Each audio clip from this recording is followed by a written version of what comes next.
पहली शंका। प्रणाम गुरुदेव। परम शांति के पथ पर चलने हेतु हमें आपका इतना उत्तम मार्गदर्शन मिला है, यह हमारा परम सौभाग्य है। फिर भी कभी कभी अंदर में ऐसा भाव नहीं होने पर भी, नहीं चाहते हुए भी ऐसे प्रसंगों में व्यर्थ ही उलझना हो जाता है, जिसमें ऐसे लोग भी नहीं उलझते हैं जिन्हें अध्यात्म से कुछ लेना देना नहीं है। तब बहुत अफसोस होता है कि उस समय हमारा यह सारा सीखा समझा हुआ कहाँ चला जाता है। निरंतर तत्व विचार और जागृति का अभ्यास करते करते भी मुझसे कहाँ चूक हो रही है, ऐसा अंतर्द्वंद चलता रहता है। कृपया मार्गदर्शन दीजिए गुरुदेव। आपकी ज्ञान दीपक, अलका, रामगंज मंडी।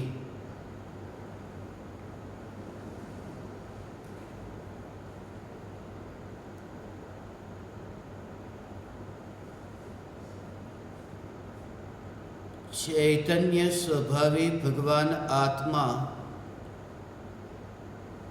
अनादि अनंत शुद्ध चैतन्य मात्र है, ज्ञान मात्र है।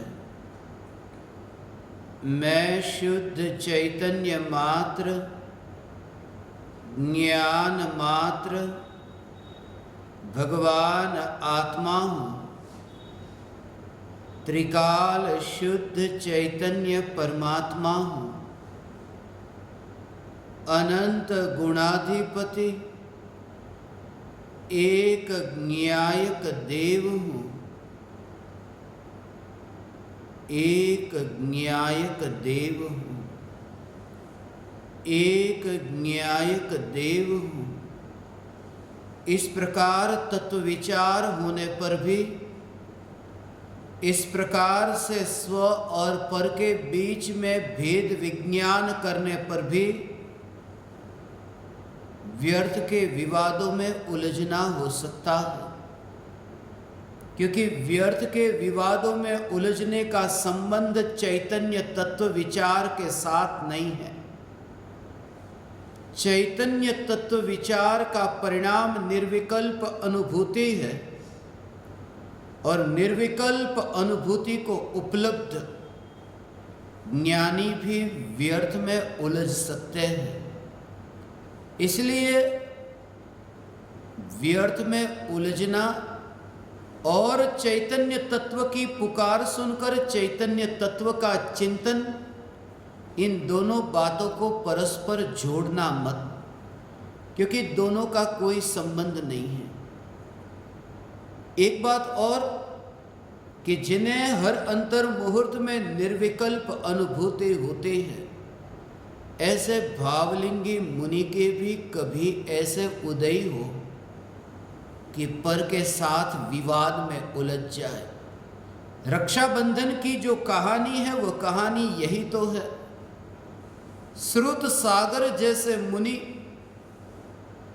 जो छठे सातवें गुणस्थान में जुलने वाले भावलिंगी संत आचार्य अकंपन, उनके संग में प्रमुख, वरना श्रुत सागर नाम क्यों मिलता। मगर ऐसे श्रुत सागर भी रास्ते पर चलते हुए व्यर्थ में विवाद में अटक गए। हो सकता है ज्ञानी भी कभी व्यर्थ में अटक जाए, मगर फिर भी ज्ञानी का ज्ञानीपना छूटता नहीं है। जब मैं ये कहता हूँ, इस बात को ऐसे मत समझना कि मैं तुम्हें समर्थन दे रहा हूँ कि तुम व्यर्थ के विवाद में उलझो। मैं तुम्हें ये नहीं कहता कि ज्ञानियों की कमजोरी को अपने जीवन में आदर्श बनाओ। मैं ये कहता हूं कि इस प्रकार की कमजोरी को चैतन्य तत्व के विचार और आत्म साधना के साथ में जोड़ने की जरूरत नहीं है। क्यों? क्योंकि कषाय का जो भाव है वो कषाय का भाव सम्यक दृष्टि को भी होता है। इस प्रकार का कषाय का भाव, एक व्यक्ति पर क्रोध आया और उस व्यक्ति पर ही नहीं, उस व्यक्ति से कोई संबंध है जिसका, ऐसे व्यक्ति पर भी क्रोध आया, फिर उसका संबंध किसी और के साथ में है, उस पर भी क्रोध आया, ऐसे एक के संबंध में जो दूसरा, उस पर, दूसरे के संबंध में कोई तीसरा, उस पर ऐसा क्रोध आना, ऐसा क्रोध का भाव क्या ज्ञानी को आ सकता है? दूर दूर तक ऐसा क्रोध का भाव। इसके लिए मैं एक छोटी सी घटना को, बच्चा है, स्कूल में पढ़ता है, पिताजी ने बहुत मेहनत की, बहुत धन कमाया, इतनी मेहनत करके और बच्चे को पढ़ाया लिखाया, बच्चा परिणाम लेकर आया और परीक्षा में एक भी विषय में पास नहीं हुआ। पिताजी के सामने वह आया और परिणाम पत्र पिताजी को दिखाया। पिताजी को बहुत गुस्सा आया, ऐसा गुस्सा आया कि तू मेरी नज़र के सामने से चला जा। जोर से एक चाटा मारा और घर से बाहर भगा दिया। तू मेरी नज़र के सामने से चला जा। बहुत गुस्सा आया। वो बेटा रोता रोता अपने मित्र के पास गया। उसने कहा कि आज पिताजी ने मुझे घर से भगा दिया क्योंकि परीक्षा में मैं नापास हुआ। उसके मित्र ने कहा तू चिंता मत कर, अंकल के साथ में, तेरे पिताजी के साथ में मेरी पड़ती है, मैं जाऊंगा, उनको प्रेम से समझाऊंगा और वो मेरी बात मान लेंगे, तुम्हें वापस अपने घर बुला लेंगे। मगर जब तक मैं तुम्हारे पिताजी के पास मिलकर के नहीं आता तब तक तुम मेरे घर पर ही रहना। और वो मित्र आया। जैसे ही आया, उस बच्चे के पिताजी ने उसे कहा आओ आओ, क्या हाल चाल है, बिठाया। अंदर से बच्चे की मम्मी भी आई। उसने कहा अरे तुम आए, मैं तुम्हारे लिए चाय बनाती हूँ, तुम्हारे लिए नाश्ता लेकर आती हूँ। और वह माँ अंदर रसोई घर में गई। उतनी ही देर में उस मित्र ने इस पिताजी के साथ में, अंकल के साथ में बात शुरू कर दी कि अंकल बाकी तो सब ठीक है, मगर आपने अपने बेटे को घर से बाहर भगा दिया ना, इतना कठोर दंड नहीं देना चाहिए था, उसको माफ कर दो। और पिताजी को गुस्सा आया, जोर से चिल्लाए कि निकल जा मेरे घर में से बाहर, तू मेरे बेटे की तारीफ करने आया है। तो बेटे पर जो क्रोध का भाव था, वही क्रोध का भाव बेटे के मित्र पर। और फिर अंदर से पत्नी चाय बनाकर बाहर आई। पत्नी ने कहा कहाँ गया? अपने बेटे का मित्र आया था। बोले वो आया था अपने बेटे की तारीफ करने के लिए आया था, सिफारिश करने के लिए आया था, भगा दिया। पत्नी ने कहा अपने बेटे को भगाओ तो ठीक है, मगर किसी पराये के बेटे को इतना अपमान करके भगाना ये ठीक नहीं है। बेटे के मित्र को क्यों भगा दिया? इनको गुस्सा आया पत्नी पर कि तो उस बेटे के मित्र की तारीफ करती है, उसकी ओर से वकालत करती है, तू भी चली जा मेरे घर में से बाहर। ये क्रोध का भाव, इतना उग्र भाव। पहला जो भाव था वो बेटे के प्रति था, उस क्रोध को कहते हैं क्रोध। और उसके बाद जो मित्र के प्रति क्रोध आया उस क्रोध को कहते हैं अनुबंधी क्रोध। उसके बाद जो पत्नी पर क्रोध आया उस क्रोध को कहते हैं अनुबंधी क्रोध। ये दूसरे जो दोनों प्रकार के क्रोध है वो अनुबंधी क्रोध है।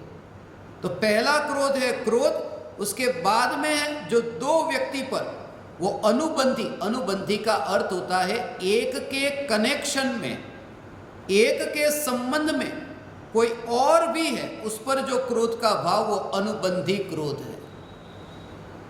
और ऐसा एक के बाद दो नहीं, तीन नहीं, ऐसा क्रोध का भाव हजारों लाखों करोड़ों के प्रति आए, सम्यक दृष्टि को ऐसा क्रोध आ सकता है। सम्यक दृष्टि ज्ञानी को करोड़ों लाखों के कनेक्शन वाला ऐसा तीव्र क्रोध आ सकता है कि सम्यक दृष्टि है, उनको तो एक कषाई चौकड़ी ये कर्म का तो अभाव हुआ, अनंतानुबंधी क्रोधमान माया लोभ का अभाव हुआ। अनंतानुबंधी क्रोधमान माया लोभ का अभाव हुआ है। अनंतानुबंधी, अनुबंधी नहीं। और अनुबंधी और अनंतानुबंधी में ये अंतर है कि एक व्यक्ति, उसके संबंध में दूसरा, उसके संबंध में तीसरा, ऐसे करोड़ों अरबों कनेक्शन हो, और वो क्रोध है अनुबंधी क्रोध। और ऐसा जो पराये के प्रति क्रोध है, ऐसा ही क्रोध निज आत्मा के ऊपर आना, उसका नाम अनंतानुबंधी क्रोध है। चक्रवर्ती को सगे भाई पर चक्र छोड़ने का भाव आ सकता है, क्योंकि अनुबंधी क्रोध है वो नहीं छूटा, अनंतानुबंधी छूटा। और अनंतानुबंधी का सीधा संबंध है निज आत्मा के साथ में। निज आत्मा के प्रति क्रोध न होना, उसका नाम अनंतानुबंधी क्रोध से छुटकारा। तो ये जो कषाय के भाव होते हैं उसका और थोड़ा सूक्ष्म स्वरूप समझो। निज आत्मा के प्रति क्रोध, कि ऐसा क्रोध है कि जैसे उस मित्र के प्रति क्रोध, बेटे के कारण वो कनेक्शन। कभी कभी ऐसा भी हो सकता है कि भोजन करने के लिए बैठे और बेटा याद आ जाए कि तुरंत ही थाली पर से खड़ा हो गया। पत्नी ने पूछा ये क्या हुआ? कहता है वो बेटा याद आ गया। याद आने पर भी इतना क्रोध आए कि भोजन न रुचे। मगर ये सब अनुबंधी क्रोध। अनंतानुबंधी क्रोध अर्थात जैसे बेटे का चेहरा नहीं देखना, कि चला जा तेरा चेहरा मुझे नहीं देखना। अनादि काल से आत्मा के स्वरूप को न देखना, ये निज आत्मा के प्रति क्रोध है, और ये अनंतानुबंधी क्रोध है। और उस बेटे के प्रति तो क्रोध है, बेटे की तारीफ करने वाले मित्र के प्रति भी क्रोध। आत्मा के प्रति तो क्रोध है क्योंकि देखा नहीं आत्मा की ओर, मगर आत्मा के गुणगान गाने वाले सद्गुरु देव को भी नहीं देखा। उनके कनेक्शन में जो भी है, कोई यदि कहे कि आत्मा ही परमात्मा है और मैं ही परमात्मा हूं, बंद करो ये आत्मा फात्मा की बात, मुझे नहीं सुननी। ये जो अरुचि का भाव है, इसको कहते हैं अनंतानुबंधी क्रोध निज आत्मा के प्रति। तो आपको जो ये शंका होती है कि इतना सुनने के बावजूद भी व्यर्थ में उलझना क्यों होता है, ये तो क्रोध के दृष्टांत से बताया। ऐसे ही मान, माया, लोभ में, सब में समझना, ये भाव आएंगे, फिर भी उन भावों में भी भेद विज्ञान करना, हीनता का भाव मत पाना। भगवान चैतन्य तत्व के आश्रय के बिना उन विकारों से छुटकारा होगा कैसे? कमजोरी का पता चला है ना, मगर ये कमजोरी का पता जिसे चला है, वो जानने वाला जो है वो कमजोर नहीं है। वो जानने वाला अनंत शक्ति, अनंत सामर्थ्य का धनी है। और यही मैं हूं। जितनी भी कमजोरी का पता चले, उस कमजोरी को सामने की श्रेणी में देखना, हीनता का भाव नहीं। सम्यक दृष्टि को विकार के भाव की उत्पत्ति होती, उस समय ज्ञान में प्रतिबिंब पड़ता है। ज्ञान में प्रतिबिंब पड़े, ज्ञान में जानने में आए कि ये विकृति आत्मा में उत्पन्न हुई, फिर भी ये जागृति कि ज्ञान ने निष्पक्ष होकर के मात्र जाना है, ये स्वरूप पर जोर दो। दुनिया के सामने यदि तुम्हें प्रमाण पत्र चाहिए तो बाहर में जो क्रोध करते हो उस क्रोध को बंद कर दो। हो नहीं सकेगा, सिर्फ चेष्टा करो। हो नहीं सकेगा कि क्रोध का अभाव हो नहीं सकेगा कि संयम पूर्वक जीवन हो। संयम न होगा, दमन होगा, अंदर क्रोध दबेगा और वो बड़ा होगा। जितना भी बाहर में तुम फैलते हो, बस मैं अब पर में उलझना नहीं चाहता, मैं मित्र को नहीं मिलूंगा, मैं शत्रु को नहीं मिलूंगा, मगर इस भाव से कि ये मुझे परेशान करते हैं, तो बहुत खतरनाक हालत होगी।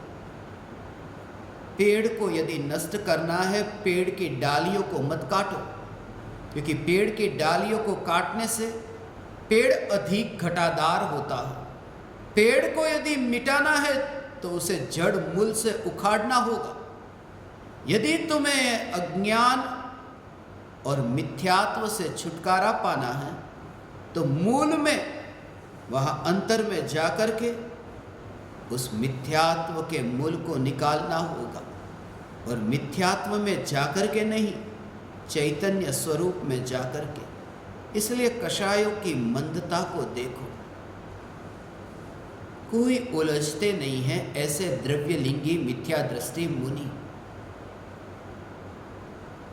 कोई व्यक्ति वन में जाए, द्रव्यलिंगी मिथ्या दृष्टि मुनि जिन्होंने बाहर से वस्त्र को छोड़ दिया, अंदर से मिथ्यात्व को, मोह को नहीं, बाहर से कंचुली को छोड़ दिया मगर अंदर के जहर को नहीं छोड़ा, ऐसे जो मुनि जो मिथ्या दृष्टि, यदि कोई उनको गाली देकर जाए तो कुछ भी नहीं बोले, गाली देकर जाए तो भी नहीं बोले, तुम दो, जितनी भी गाली देनी हो उतनी गाली दो, जितनी गाली देनी हो उतनी गाली दो, मगर मिथ्या दृष्टि चुपचाप स्वीकार करते। कभी कभी तो ऐसा कि वो गाली देने वाला गाली नहीं, मारने लगे, पिटाई करे, और पिटाई भी हाथ से नहीं, हथियार से,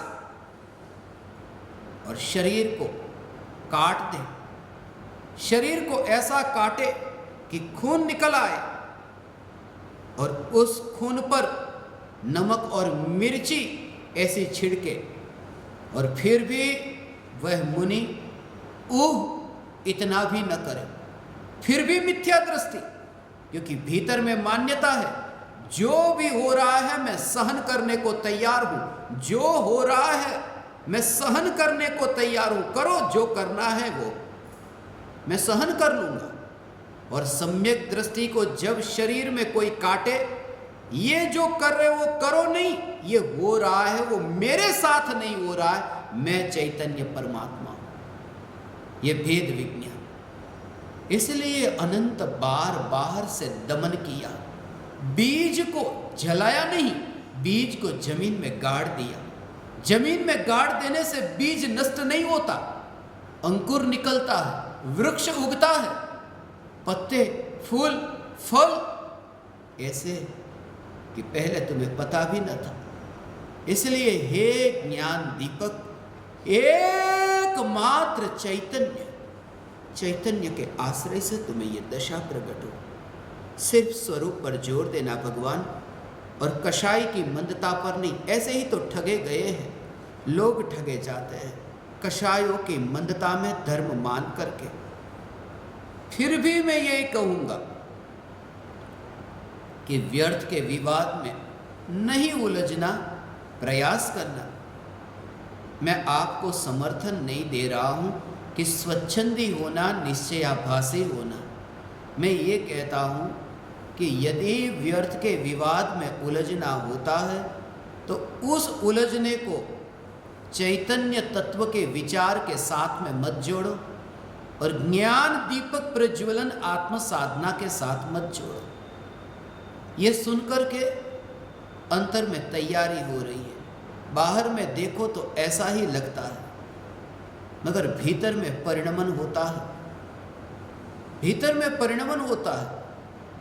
तुमने बीज को बोया, 15 दिन तक बीज जमीन में रहा और 16वें दिन वह बीज अंकुर होकर के बाहर निकला।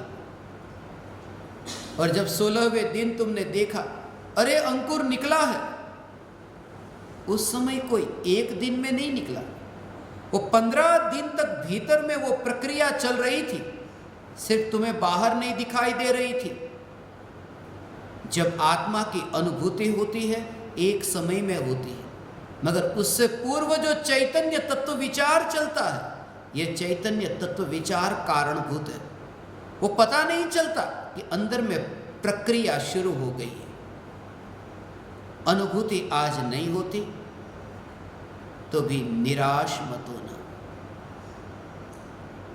थॉमस अल्वा एडिसन विज्ञान के क्षेत्र में 1000 खोज करने वाला, सबसे ज्यादा जिसने खोज की एडिसन ने, जो बिजली के बल्ब की खोज करने वाला।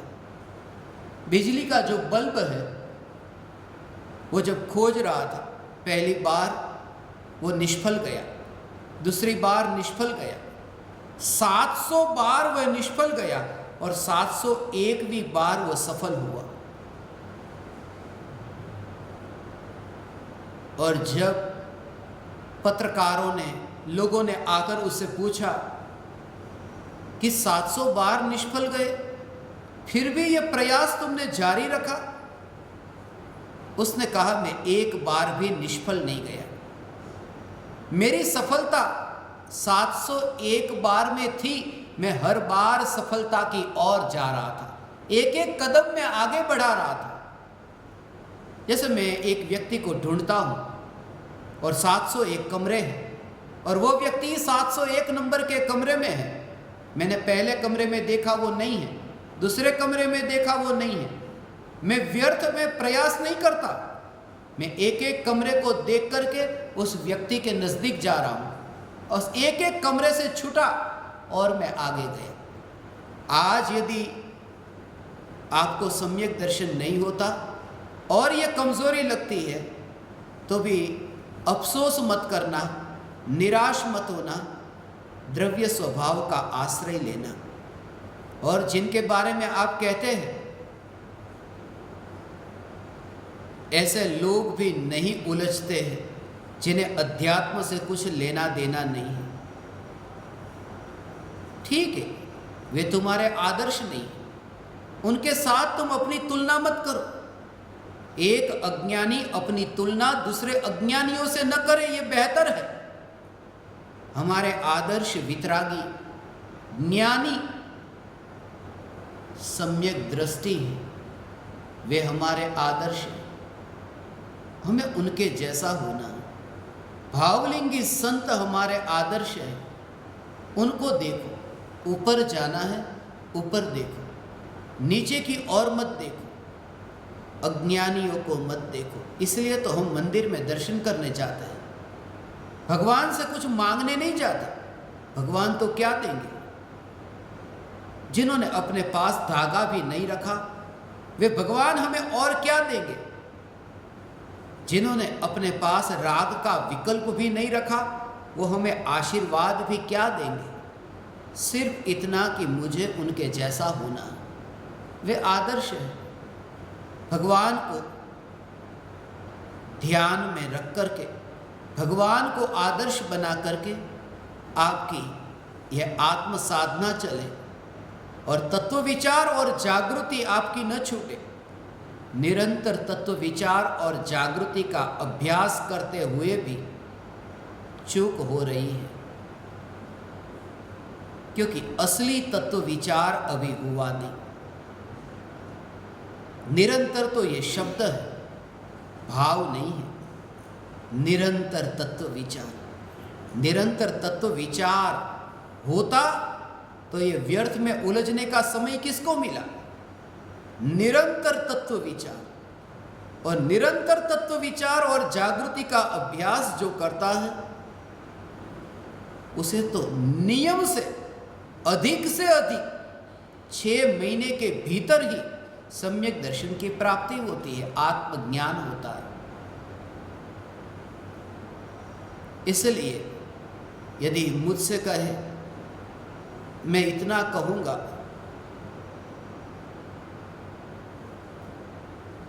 चाणक्य का सूत्र है, मूर्खेषु न विवादो कार्य, मूर्ख के साथ में विवाद मत करना, मूर्ख के साथ में विवाद में मत पड़ना। और मूर्ख कौन? ये मेरी स्वयं की मिथ्यात्व की पर्याय। उस मूर्ख के साथ विवाद मत करना। और मैं चैतन्य, बस यही जागृति, मैं यही कहूंगा, कोई पराये में नहीं, अपने में ही मूर्खता है। मूर्ख के साथ विवाद मत करना। रास्ते पर बहुत मुसाफिर मिलते हैं, ज्ञान की पर्याय में बहुत मूर्ख पर्याय प्रतिबिंबित होती है, मगर ज्ञान को मुख्य रखना। हे ज्ञान दीपक, तुम ज्ञान को मुख्य रखना, ज्ञान को मुख्य रखना, ज्ञान को मुख्य रखना, ज्ञान को दृष्टि में लेना, व्यर्थ में उलझना सहज ही मिट जाएगा।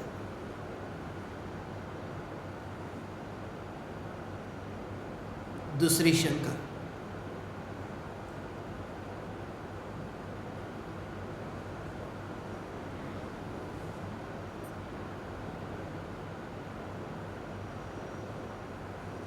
प्रणाम गुरुदेव, अपनी दिनचर्या में कुछ अटेंशन भीतर रखना, क्या ऐसा प्रयोग मैं कर सकती हूँ? मुझे लगता है ऐसा करने से भेद विज्ञान की जागरूकता रहती है और विकल्पों पर भी दृष्टि कम टिकती है। क्या मुझे ऐसा प्रयास करना चाहिए? वंदन गुरुदेव। अर्चना, दिल्ली।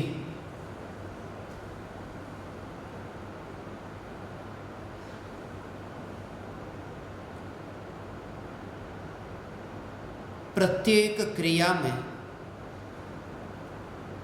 चैतन्य तत्व की जागृति सम्यक दृष्टि को रहती है। मिथ्या दृष्टि आत्म जागृति का अभ्यास करता है। मिथ्या दृष्टि जो आत्म जागृति का अभ्यास करता है, गुरु के मुख से जो पुकार सुनी है, शास्त्र में जो पढ़ा हो, उन शब्दों को प्रयोग में घटित करते हुए भेद विज्ञान करता है, लक्षण से भेद विज्ञान करता है।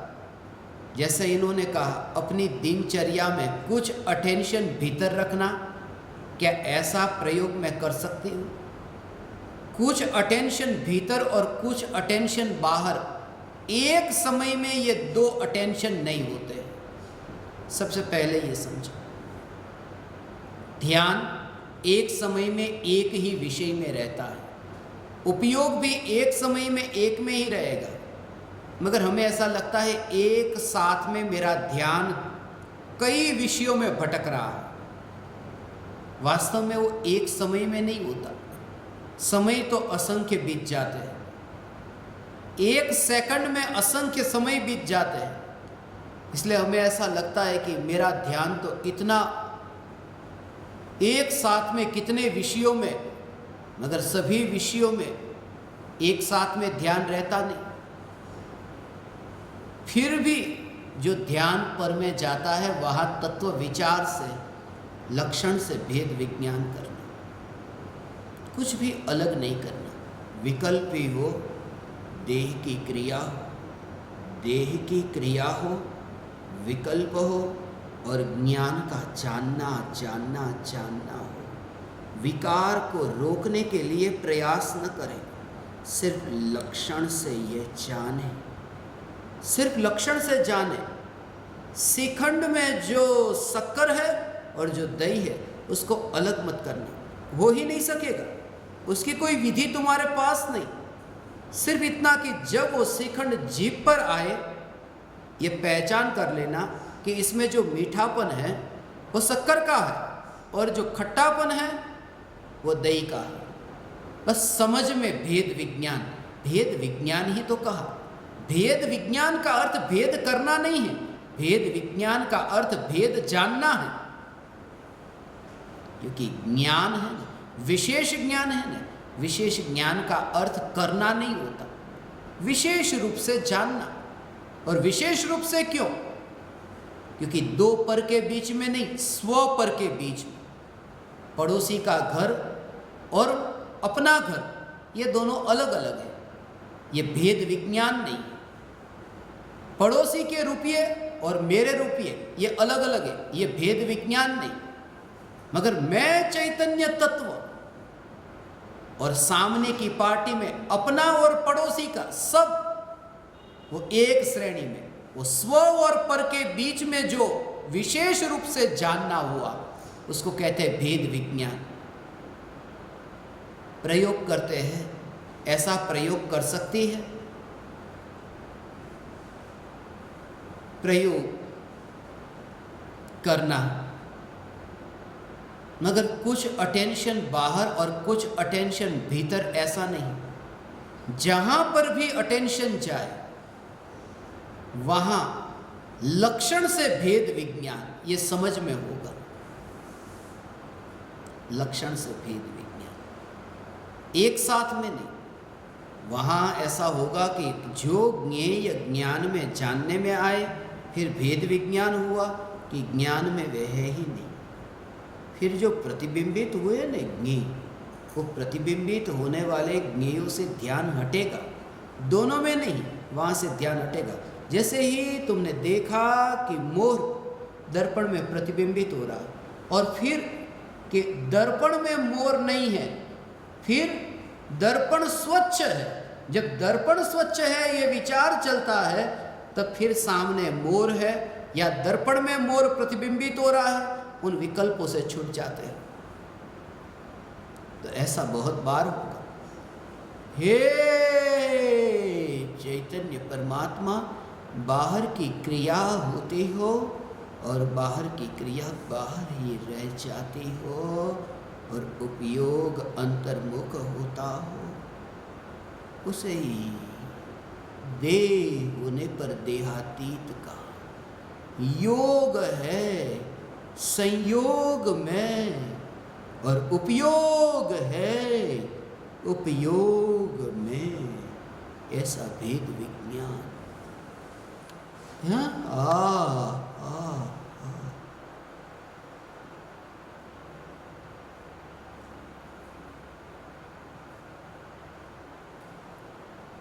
ऐसा भेद विज्ञान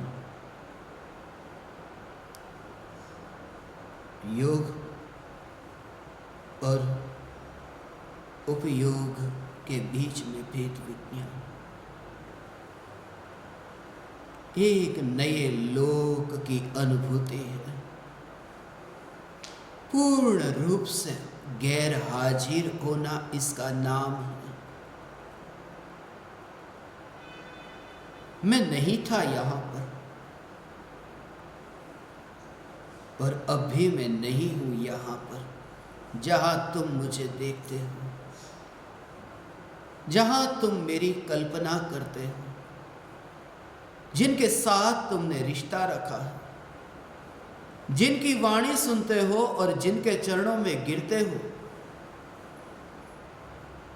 मैं अपना विस्तार देखता हूँ, मैं वहीं पर ही अपना विस्तार देखता हूँ जहाँ ज्ञान है, जहाँ चैतन्य है। तब तुम्हें यह दिखाई देगा। ये नाटक की ये नृत्यांगना जैसे ये कठपुतली की भांति तुम देख सकोगे। फिर तुम लिखो, फिर तुम रसोई भी बनाओ, फिर प्रत्येक क्रिया तुम्हारी होगी, फिर सब्जी को तुम काटती हो, फिर रोटी को भी तुम बनाती हो, मगर ये जो देह की क्रिया, इस देह की क्रिया में लक्षण से भेद विज्ञान और गैर हाजिर होना होगा।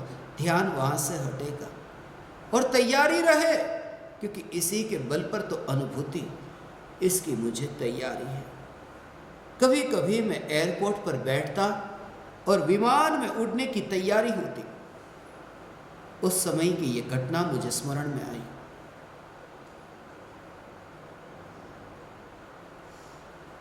एक बार ऐसा भी हुआ, मेरे हाथ में समय सार था, समय सार संवर अधिकार में पढ़ रहा था, और उसी दौरान मेरा लिखना हो रहा था समय सार की टीका, जो अंग्रेजी में प्रकाशित हुई, न्यायक भाव प्रकाशन।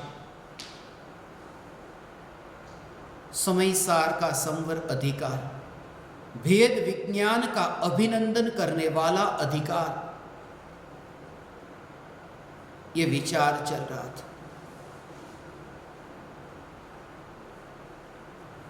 1 लाख रुपये से भी महंगी टिकट विमान की खरीदी थी, जिसमें तुम अब दूसरी तारीख बदल न सको, और विमान उड़ने की तैयारी है, मुझे विमान में बैठना है। और उस समय विचार चला, भेद विज्ञान, अभी विमान में उड़ना है। ये विकल्प जो हो रहे हैं, ये विकल्प सिर्फ दर्पण में प्रतिबिंबित ही तो हो रहे हैं, और है क्या? और उन विचारों में वो विमान छूट गया था। विमान छूट गया, पैसे तो गए, मगर आगे के सब कार्यक्रम भी छूट गए। कितना नुकसान हुआ, मगर नुकसान नहीं, उन विचारों ने ही तो मुझे यहां पहुंचाया। मैं ये कहता हूं, दुनिया लुट जाए तो लुटने देना, मगर तुम्हारे भीतर में यदि चैतन्य के तत्व विचार की मस्ती चलती है, उस मस्ती को मत छोड़ना, फिक्र मत करना। ये राख की दीवार भी यदि छूटती हो, विमान नहीं, ये राख की गाड़ी, ये मैल गाड़ी, ये विष्ठा और मूत्र से बनी, ये मैल से बनी हुई मैल गाड़ी, बहुत बार माल गाड़ी छूटी, मगर ये मैल गाड़ी भी छूटे मंजूर है। ये तैयारी है। ज्ञान दीपक, तुम्हें ये दशा प्रकट हो, तुम्हें ये दशा प्रकट हो। तुम पूछती हो, क्या मुझे ऐसा प्रयास करना चाहिए? यही प्रयास करना भेद विज्ञान का, और होगा ये कि विकल्पों पर दृष्टि फिर कम टिकेगी, मगर वो दृष्टि नहीं होगी। वो जितना उलझना होता था, वो उलझना कम होगा। दृष्टि तो कम और अधिक ऐसा होता ही नहीं। पर पदार्थों पर मेरी दृष्टि कम टिकती है, ऐसा नहीं होता। पर पदार्थों पर मेरी दृष्टि ज्यादा टिकती है, ऐसा नहीं होता। पर पदार्थों पर दृष्टि टिकती है या फिर नहीं टिकती है, ऐसा ही हो सकता है। जिनकी दृष्टि पर पदार्थों पर, वे मिथ्या दृष्टि, जिनकी दृष्टि पर पदार्थों पर नहीं और चैतन्य तत्व पर, वे सम्यक दृष्टि। इसलिए दो विषयों में एक साथ में ऐसी दृष्टि नहीं होगी। इस कथन के पीछे भी बहुत सूक्ष्म भाव है। कभी समय आने पर मैं इसका विस्तार से स्पष्टीकरण करूंगा।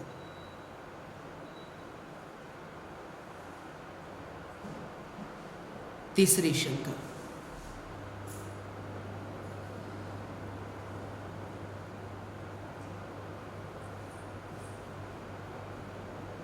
पूज्य गुरुदेव, सादर प्रणाम।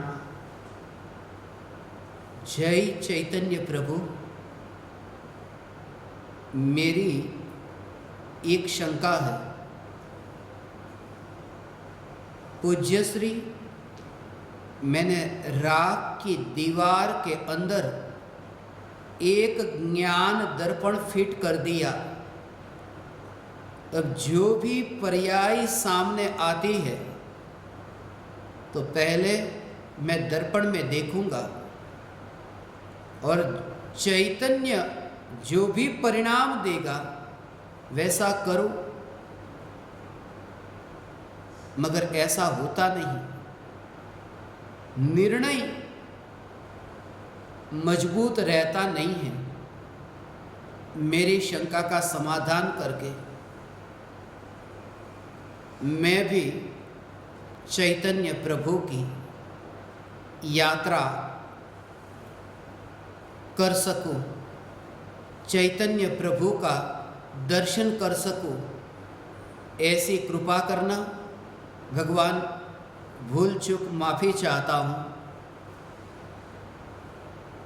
राग की दीवार का पड़ोसी अनिल वल्लभ विद्यानगर आनंद।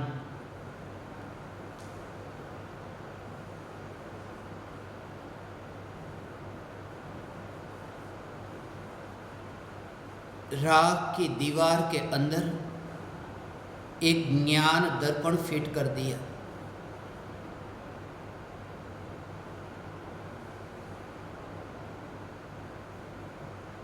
यही तो अंतर है। दुनिया की दीवारों और दर्पण, राग की दीवार और ज्ञान दर्पण के बीच में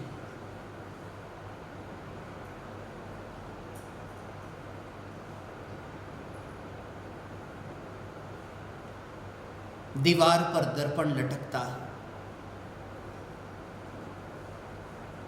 दोनों में अंतर है। ये राग की दीवार पर भी ज्ञान दर्पण लटक रहा है,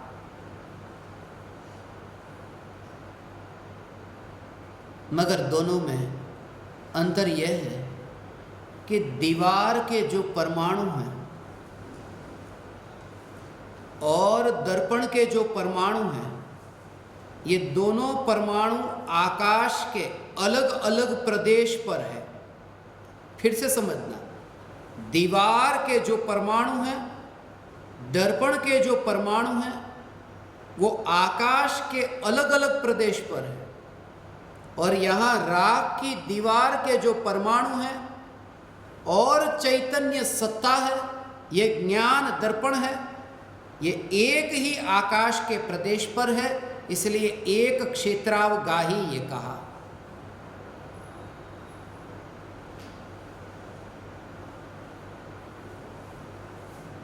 और ये दर्पण को आपने कब फिट किया? राग की दीवार के अंदर मैंने ज्ञान दर्पण फिट कर दिया।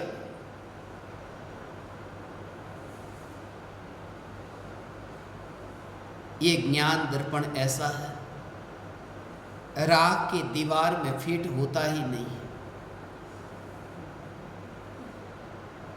उसका फिटिंग ही नहीं होता, मेल ही नहीं खाता। फिटिंग हो कैसे? एक चैतन्य और एक जड़। अभी ऐसा लगता हो तो लगता हो कि राग की दीवार पर ज्ञान दर्पण मैंने फिट किया। जिस समय तुम वास्तव में राग की दीवार के पड़ोसी होंगे, आज भले ये लिख दिया राग की दीवार का पड़ोसी,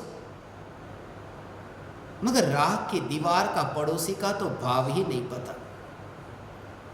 जिस समय तुम राग की दीवार के पड़ोसी होगे, उस समय तुम ज्ञान दर्पण को राग की दीवार पर फिट होता हुआ नहीं देखोगे।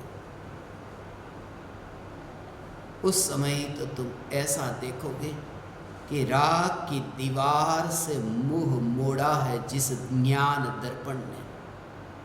बात बहुत सूक्ष्म है।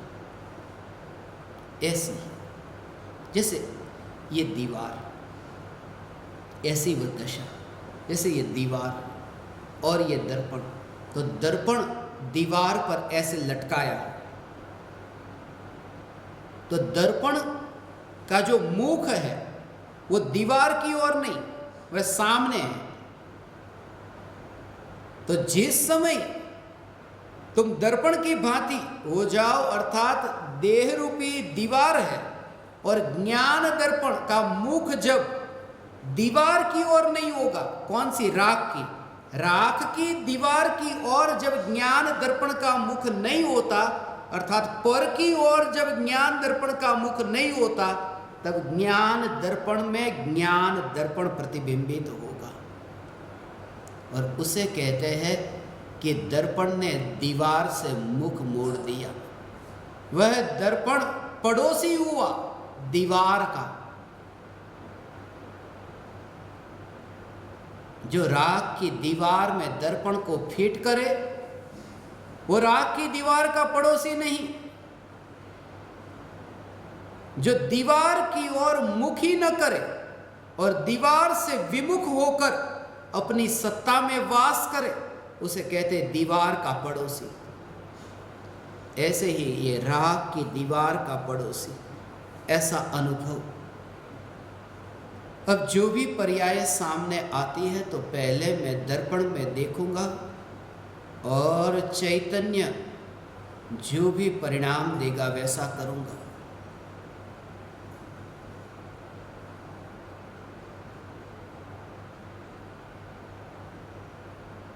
यही तो पिछले कितने ही दिनों से मैं कह रहा हूं कि पहले परद्रव्य से, फिर ज्ञान की पर्याय से, और फिर ज्ञान की पर्याय से भी हटकर न्यायक देव तक पहुंचना, भेद विज्ञान करके ये दशा प्रकट होगी कि जो भी ज्ञान की अवस्था होती है, वो ज्ञान की अवस्था में जो राग और द्वेष के परिणाम प्रतिबिंबित होते हैं, उसकी और मुख किए बिना ऐसा ये स्वरूप है, सिर्फ प्रतिबिंबित होते। ज्ञानी को भी न्यायक देव पर ध्यान है, फिर भी पूर्वकृत कर्म के उदय के निमित्त से जो विकल्प होते हैं वे विकल्प भी प्रतिबिंबित होते हैं, फिर भी अलिप्तता रहती है। ऐसी चैतन्य तत्व की अलिप्तता, ये ऐसी चैतन्य की अलिप्तता। दर्पण तो है, दर्पण के सामने जो पदार्थ है वो सामने हो तो ही दर्पण में प्रतिबिंबित होगा। इस कमरे के बाहर यदि कोई वस्तु है और दर्पण कमरे में है, तो कमरे में जो दर्पण है उस दर्पण में वो वस्तु प्रतिबिंबित नहीं होगी। मगर ज्ञान दर्पण ऐसा है यहाँ मध्य लोक में, और अनंत सिद्ध परमात्मा जो सिद्ध शिला पर विराजमान है, मध्य लोक में रह करके भी ज्ञान दर्पण में अनंत सिद्ध परमात्मा प्रतिबिंबित हो सकते हैं। ऐसा यह ज्ञान दर्पण है। दर्पण को वस्तु के सामने नहीं जाना पड़ता, वस्तु को दर्पण के सामने नहीं आना पड़ता। जब 7 राजू की दूरी, ऐसे सिद्ध परमात्मा भी मध्य लोक में ज्ञान में प्रतिबिंबित हो सकते हैं, तो 7 समंदर पार जो प्रदेश में है वो अभी जो ज्ञान में प्रतिबिंबित हो, उसमें कौन सा आश्चर्य है। फिर भी बात 7 राजू और 7 समंदर की नहीं है, बात यह है कि जो भी प्रतिबिंबित होता है ये ज्ञान दर्पण अलिप्त रहता है, ये चैतन्य सत्ता मात्र रहता है, ये चैतन्य सत्ता मात्र ज्ञायक देव, यही मैं हूं।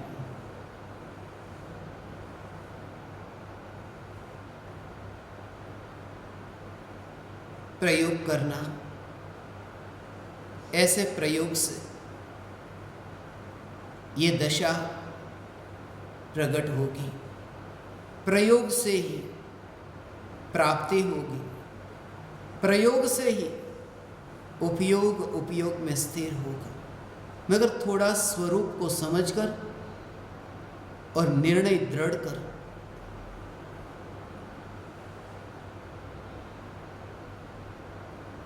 अंतिम शंका।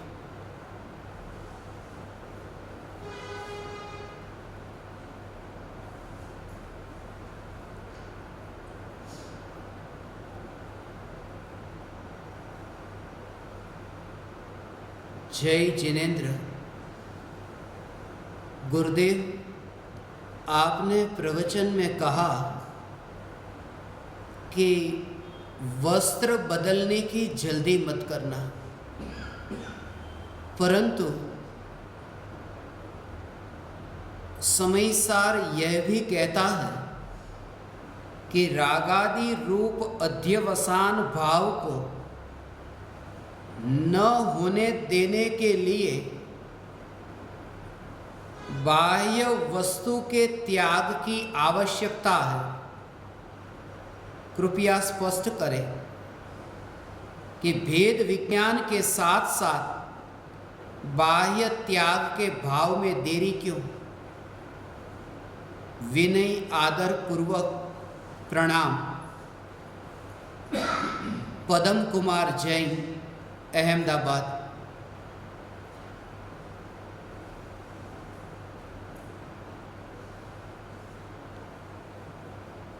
पदम कुमार जैन की शंका आई थी, जिसमें उन्होंने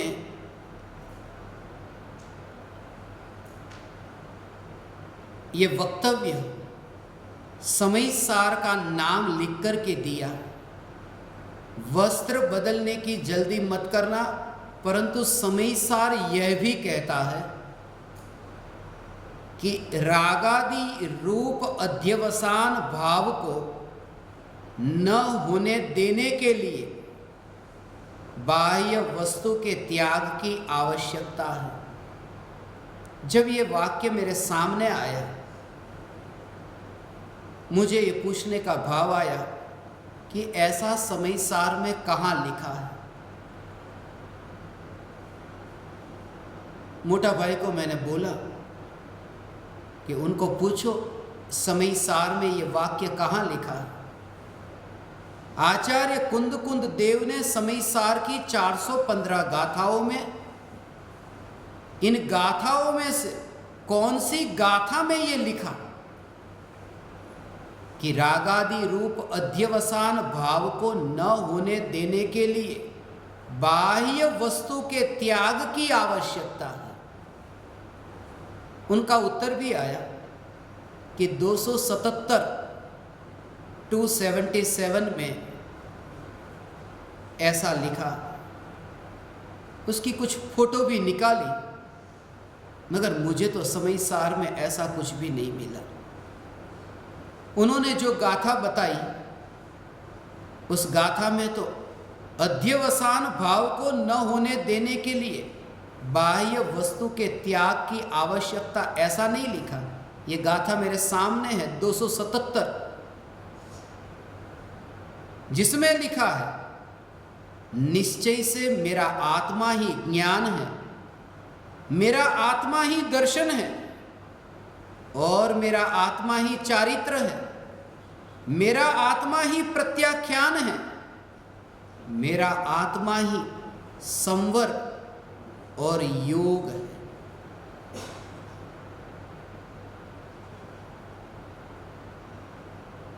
दो 277वीं ये गाथा है।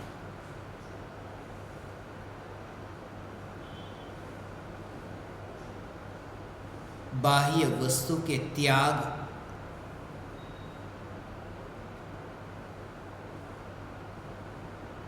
समयसार कहता है, समयसार कहता है त्याग प्रत्याख्यान, प्रत्याख्यान के गुणगान गाए हैं, त्याग के गुणगान समयसार में गाए हैं। मगर कभी आचार्य कुंद कुंद देव को समझा? आचार्य कुंद कुंद देव ने त्याग और प्रत्याख्यान किसे कहा? और प्रत्याख्यान का स्वरूप यदि समझना है तो समयसार की 34वीं गाथा को पढ़ना।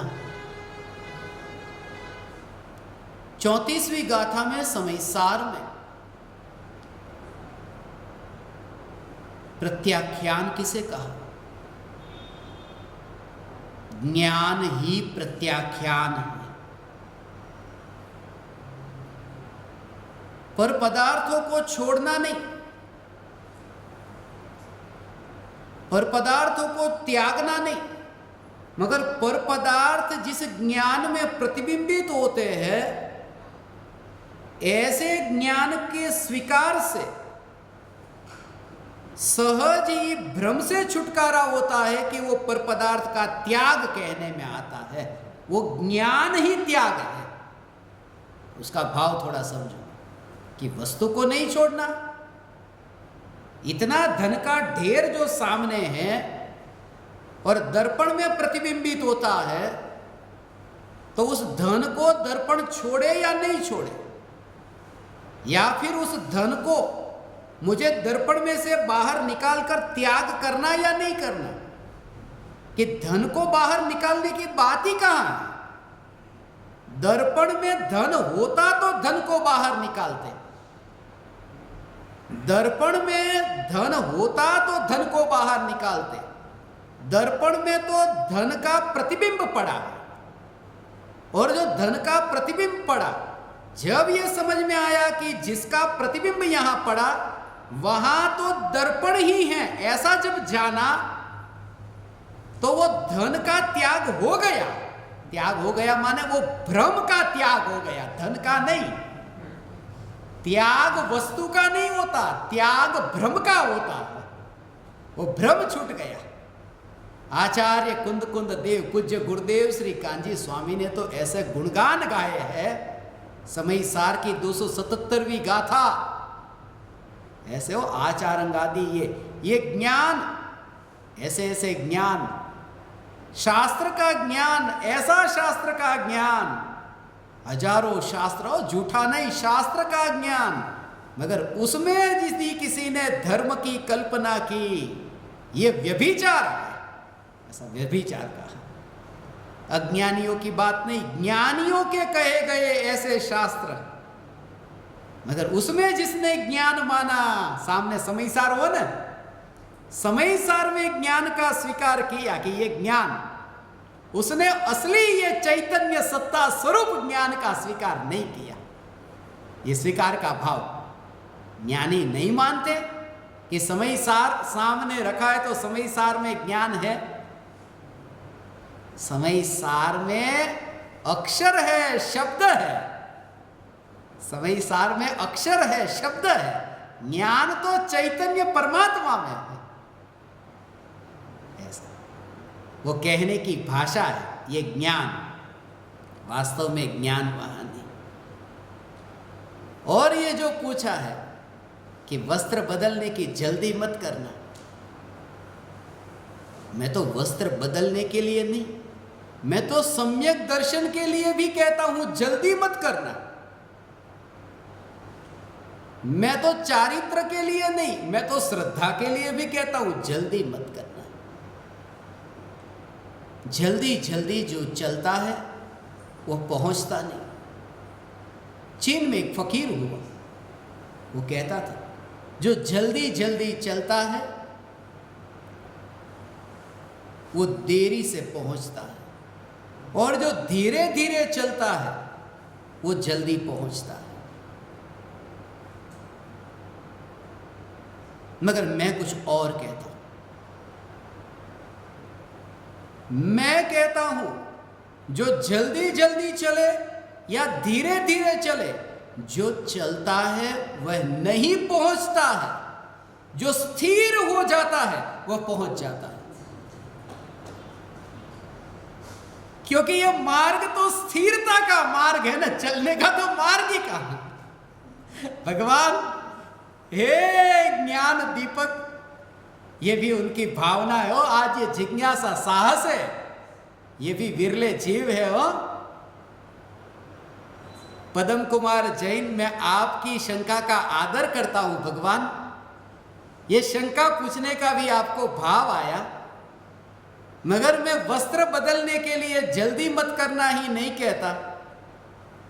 किसी भी काम की जल्दी मत करना, मैं तो कहता हूं जल्दी भी मत करना और देरी भी मत करना, क्योंकि इस जगत में जल्दी से और देरी से कुछ होता ही नहीं है, सब क्रमबद्ध होता है, फिर जल्दी देरी का। फिर भी ये उपदेश की भाषा ऐसी है, ये भी सत्य है। इन्होंने जो पूछा इतनी जल्दी मत करना, ये कहा, ये उपदेश की भाषा है। उसका भाव ये कि सम्यक दर्शन प्रकट होने पर ज्ञान चारित्र सम्यक होते हैं। त्याग का मना नहीं किया, त्याग का मना नहीं किया। त्याग होता है कि नहीं, कि त्याग तो होता है, मगर त्याग समझपूर्वक होता है। बाहर में यदि त्याग किया, ऐसा त्याग अनंत बार कर चुके हैं, इसलिए जो कहां कमजोरी रह गई उस बात पर मैं जोर देना चाहता हूं। मैं विरोधी नहीं कि तुम त्याग मत करना, मगर जब त्याग की बात आती है तुम वो बात करते हो। क्या रात्रि भोजन त्याग नहीं करना, जमीन कंद का त्याग नहीं करना, वो त्याग की बात। मैं उसका विरोधी होता तो फिर मैं ऐसा पालन क्यों नहीं करता? करता और करता हूं। अभक्ष भक्षण नहीं करना, कोई भी त्याग मत करना, अनुभूति और व्रत लेंगे तब करना, तो अभी मांस भी खाओ, शराब भी पियो, क्योंकि त्याग तो बाद में करना। मैं ये नहीं कहता। सदाचार पूर्वक जीवन जीना, ये मांस का त्याग व्रत नहीं है, ये शराब का त्याग व्रत नहीं है, परस्त्री सेवन का त्याग व्रत नहीं है, 7 व्यसन का त्याग व्रत नहीं है। 7 व्यसन का त्याग सदाचार है और 5 पाप का त्याग व्रत है।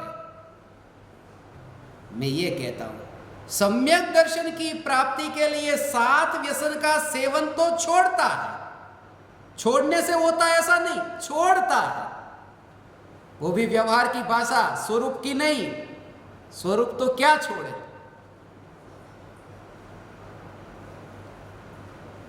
मगर समयसार आचार्य कुंद देव रागादिक भाव रूप अध्यवसान भाव को न होने देने के लिए बाह्य वस्तु के त्याग की आवश्यकता है, ये कभी नहीं कह सकते। लाओ तुम समयसार की कोई भी गाथा जिसमें आचार्य कुंद देव ये कहे, लाना, किसी ने पढ़ी हो तो वो गाथा लाना। मैं भी सीखूंगा, थोड़ा अधूरा रह गया होगा तो समयसार पढ़ लूंगा।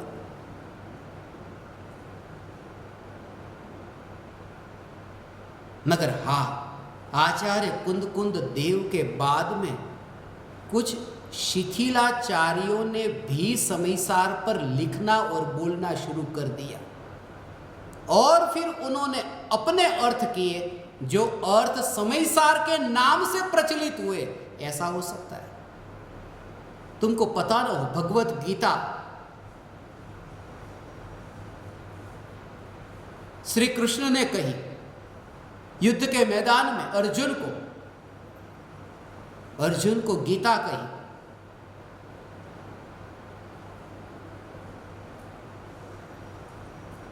अर्जुन लिख रहा था गीता को, श्री कृष्ण ने लिखी, तो लिखी किसने? चलो जिसने भी लिखी, मगर गीता लिखने के बाद मुझे तो बचपन में ये विचार आता था कि युद्ध के मैदान में नोटबुक और पेन लेकर के अर्जुन बैठा होगा। ये गीता लिखी किसने? कि जिन्होंने भी लिखी, चलो उस समय कही गई हो और बाद में फिर दोबारा सुना दी हो और लिखी हो, कैसे भी लिखी हो, उस विषय में मैं नहीं जाता। मगर श्री कृष्ण ने जो गीता कही, उस गीता के लिखने के बाद में गीता पर 800 टीकाएं लिखी गई और 800 अर्थ हुए। श्री कृष्ण का दिमाग ऐसा था कि एक वाक्य के 800 अर्थ हो जाए। उनका तो जो भाव था वो भाव व्यक्त किया, मगर पीछे जो परंपरा चलती है वहां अपने अपने भाव जोड़ते हैं। और इसलिए मैं आचार्य कुंदकुंद देव की गाथा लाने को कहता हूं। इसलिए आज मैंने पहले ये पूछवाया कौन सी गाथा में ये लिखा है जो आचार्य कुंदकुंद देव ये कहते हो रागादि रूप अध्यवसान भाव को न होने देने के लिए, जैसे वो बाह्य वस्तु जो है वो रागादि भाव को उत्पन्न करती हो, कोई बाह्य वस्तु रागादि भाव को उत्पन्न क्या होने दे, वरना ये कहना पड़ेगा कि राग को छोड़ने के लिए पहले पर पदार्थों को छोड़ो, बाह्य वस्तु का त्याग करो और फिर राग द्वेष छूटेंगे। वास्तव में स्वरूप के आश्रय से राग द्वेष छूटते हैं, अध्यवसान आदि भाव छूटते हैं। चैतन्य परमात्मा के आश्रय से रागादि अध्यवसन आदि भाव छूटते हैं, बाह्य पदार्थों के त्याग से नहीं, क्योंकि त्याग तो ग्रहण पूर्वक होता है। क्या पाया? त्याग करके चैतन्य तत्व के अनुभव से, ये विकार के भाव से छुटकारा होता है। और भेद विज्ञान के साथ बाह्य त्याग के भाव में देरी क्यों? मैं नहीं कहता हूं कि बाह्य त्याग मत करो, मैंने तो आज तक किसी को नहीं कहा, मैंने तो आज तक नहीं कहा कि, और पूज्य गुरुदेव श्री कान्जी स्वामी ने दीक्षा छोड़ दी, मगर दीक्षा छोड़ने के बाद में उनका चारित्र देखो, नीचे देखकर जो चलते थे ऐसे ही चले और सावधानी से चले कि अब मैं साधु नहीं हूं तो ऊपर देखकर चलो। वरना ये क्यों कहते सोनगढ़ में नीम के जो फूल नीचे खिड़ते और कहते लोग जो बिना देखे फूल पर चलते, तुम्हें तुम्हारे माँ बाप प्यारे नहीं हैं? लोग कहते माँ बाप तो मर गए, तुम्हारे ही मरे हुए माँ बाप यहाँ पैदा हुए फूल में, उनके ऊपर पैर मत रखो। ये तो सिद्ध परमात्मा के ऊपर पैर रखते हो। सावधानी से जीवन जीते थे, ब्रह्मचर्य का पालन करके, शादी नहीं की, स्वयं ने आजीवन संयम पूर्वक जीवन जिया, गृहस्थ की भूमिका के योग्य।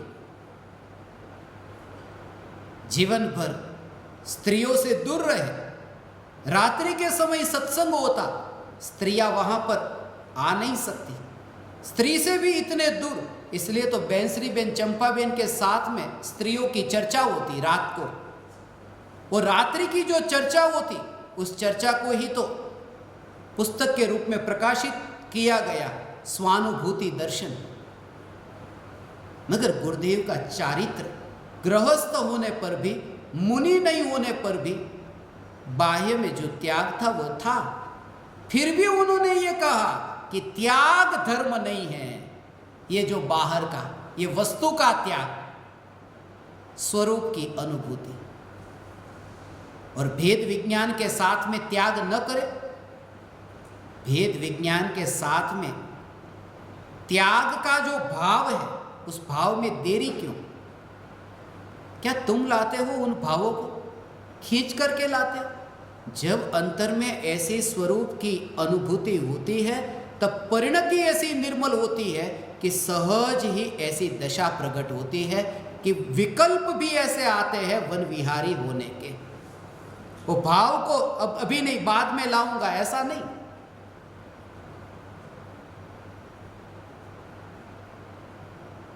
जब काल आएगा भेद विज्ञान मिथ्या दर्शन अज्ञान के साथ में भेद विज्ञान कैसा? जब भेद विज्ञान अज्ञानी करेगा और दीक्षा लेगा तो दीक्षा लेने के विकल्प में भी एकत्व रहेगा। भेद विज्ञान अज्ञानी का भेद विज्ञान जो होता है वो पर में एकत्व के साथ होता है, पर में ममत्व के साथ होता है, पर में कर्तृत्व भोक्तृत्व के साथ अज्ञानी का भेद विज्ञान वो विचारों से, और ज्ञानी का भेद विज्ञान है वो सम्यक्त्व के साथ होने से, विकल्पों का एकत्व न होने से, विकल्पों में अपनापन न होने से वो सहज है। वहां सहज नहीं अज्ञानी को, और जहाँ सहज नहीं वहाँ कर्तृत्व है, और कर्तृत्व जहाँ हो वहाँ पहले उस कर्तृत्व के बोझ को दूर करे, इससे पहले कि और क्रियाकांड के अधिक बोझ को सिर पर उठाए और भ्रमित हो जाए। संक्षिप्त में सार इतना कहूं तो पैर की बीमारी दूर करने से पहले आंख की बीमारी को दूर कर ले, वरना पैर की बीमारी दूर करके चलना तो शुरू हो जाएगा और ठोकर खाएगा दीवार पर, दरवाजे पर, क्योंकि दिखाई नहीं देता।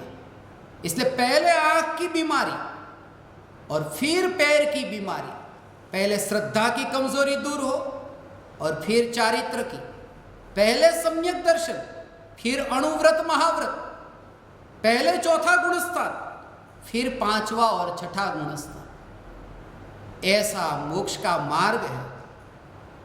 इसे यदि आप निष्पक्ष भाव से सुनकर के समझने का प्रयास करेंगे, मैं भावना पाता हूँ पदम कुमार जी आपके लिए कि चैतन्य तत्व के आश्रय से, बाह्य वस्तु के त्याग से नहीं, चैतन्य तत्व के आश्रय से, स्वरूप की स्थिरता से आप सहज ही रागादि भाव से, अध्यवसनादि भाव से मुक्त हो और पूर्णता को उपलब्ध हो। आज का जो दिन आध्यात्मिक साधना केंद्र में शंका समाधान का अंतिम सत्संग, कल से आगामी 3 दिनों के लिए हे ज्ञान दीपक तुम जागो शिविर प्रारंभ हो रही है। सुबह 8:42 पर भारत के समय अनुसार सुबह का सत्संग है। फिर से कहता हूँ, रात को नहीं, सुबह भारत के समय अनुसार 8:42 पर सत्संग प्रारंभ होगा। और कल सुबह जो हे ज्ञान दीपक तुम जागो, पूज्य गुरुदेव श्री और परम कृपालु देव के प्रति जो मुझे भक्ति का भाव आया, जीवन की सर्वश्रेष्ठ जो मुझे लगती है ऐसी रचना में गुरुदेव और परम कृपालु देव के प्रति, उस रचना का वीडियो ऑडियो कल लॉन्च होगा और उस भक्ति पर ही हमारा 3 दिन के लिए सुबह 8:42 पर सत्संग होगा। और अंतिम दिन ज्ञान दीपकों का उद्घोष होगा। जैसा मैंने कहा, प्रत्यक्ष ज्ञान दीपकों का तो पहले से ही वेटिंग में इतना लंबा लिस्ट वहाँ पर है, इसलिए कुछ जो नए ज्ञान दीपकों को जोड़ना है उनके नाम तो आ चुके और उन्हें निश्चित भी कर दिया है। परोक्ष ज्ञान दीपक में अभी जगह है, 415 नहीं हुए हैं, इसलिए जिनको परोक्ष ज्ञान दीपक की साधना में जुड़ना हो वे जुड़ सकते हैं। शाम के समय शिविर के दौरान 12, 13 और 14 को शाम के समय यदि अनुकूलता होगी तो चैतन्य तत्व विचार रखेंगे। जैसी अनुकूलता बनेगी, भावना बताऊँ अधिक से अधिक अपना सत्संग हो। आज इतना ही।